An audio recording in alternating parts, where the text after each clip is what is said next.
There's always been an aspect of Halo 1 multiplayer that was really, really strong, which was Halo 1 had this incredibly diverse set of maps.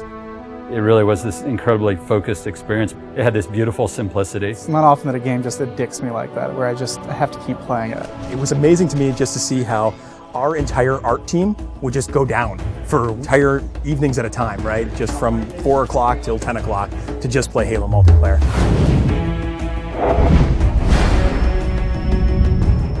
It wasn't that easy to just go through and say, oh, well, these are the maps that shipped with the original ones and this is what we're going to do, because we wanted to do something bigger around the 10th anniversary. We also had to think about the existing Reach player base, and we didn't want to fragment it. We were looking at it from the player's perspective in the current day with the current abilities and saying, how would I play this level and what do I think is missing? So we looked at maps from the Halo series entire, including Halo CE for PC and even Halo 2.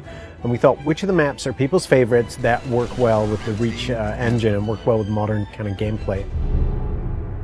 One of the things we kind of came back to was that we wanted people to take a look at the map and immediately think like, oh yeah, I loved that map. Beaver Creek was actually the first map that started the whole conversation of, are we going to enhance the maps or are we going to just do pure remakes? So for each of the maps, we're doing 2 modes. We're doing a classic mode, which is staying as true to the classic map layout as possible. And we're doing a kind of a default tweaked and refined mode. Because you have things like sprint and jetpack, we took the opportunity to put in some new spaces and some new routes. There are tunnels and areas that you can keep the flow of the gameplay moving, so it's not so much of a dead end when you get to the end of the canyon. It's still a small map. It feels bigger than it is. They don't feel as isolated. You feel very much like you're in a world that's alive and in flux. We want you to feel that pang of nostalgia in your chest every time you look at the map.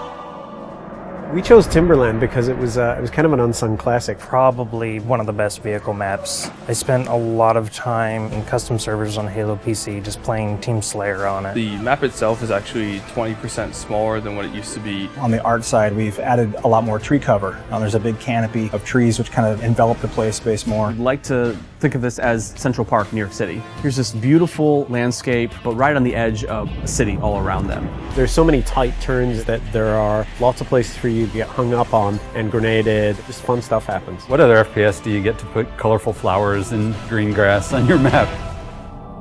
Another example of a map that was gray walls all the way through. I feel like you're just in a box with ramps. We decided to make it a prison by putting it in a place where it couldn't be accessed. We had to open up a lot of walls with windows. We even added glass to the floor. It's an interesting challenge to add navigation or even add new pathways that aren't dominated by jetpack in a purely vertical map. Added bridges and overhangs that change the flow of the map. We don't want to overdo it because if there's too much noise in a confined space, then the map gets just frustrating to navigate. The gameplay's still the same, but it makes you feel like you're in a much more dynamic world.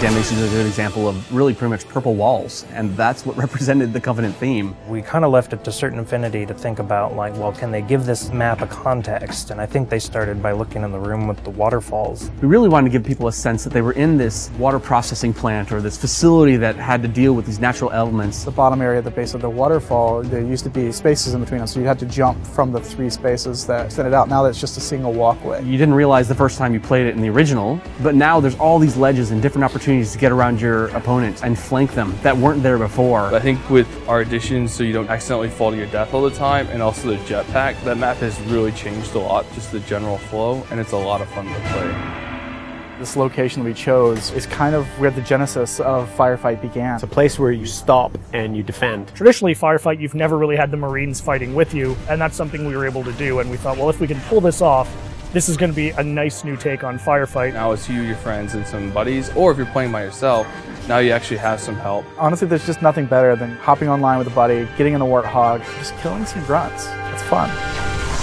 Normally with a title update, what happens is you download the title update and your world has changed forever. So we couldn't really give them the existing Halo CE gameplay with an online component. This was the next best thing. A lot of the fun of Halo 1 is being able to use the Magnum again, and we wanted to allow you to use that in multiplayer. We're able to replicate the look and feel of the Halo 1 pistol with the standard pistol from Reach. 3 headshots, anywhere on the map, you're going to take an enemy down. We've made sure that we can implement these changes on a game type level, which means we can have a version of Slayer that is exactly as it's always been, and a version of Slayer with our title update changes. We're going to be releasing beta hoppers before the launch of Halo Anniversary, and we're going to utilize all the feedback we get from the millions of players that participate to help ultimately shape this title update.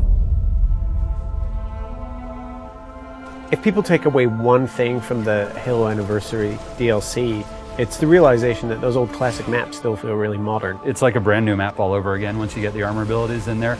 The soul of all of these maps are still very present, and in fact, in many ways, they're enhanced now. Overall, the campaign and the multiplayer, it just hasn't aged in the way that we expected it to feel. And when I switch to classic mode in campaign, or when I play Beaver Creek in multiplayer, it feels new, and it still feels nostalgic, and it's a strange mixture of feelings.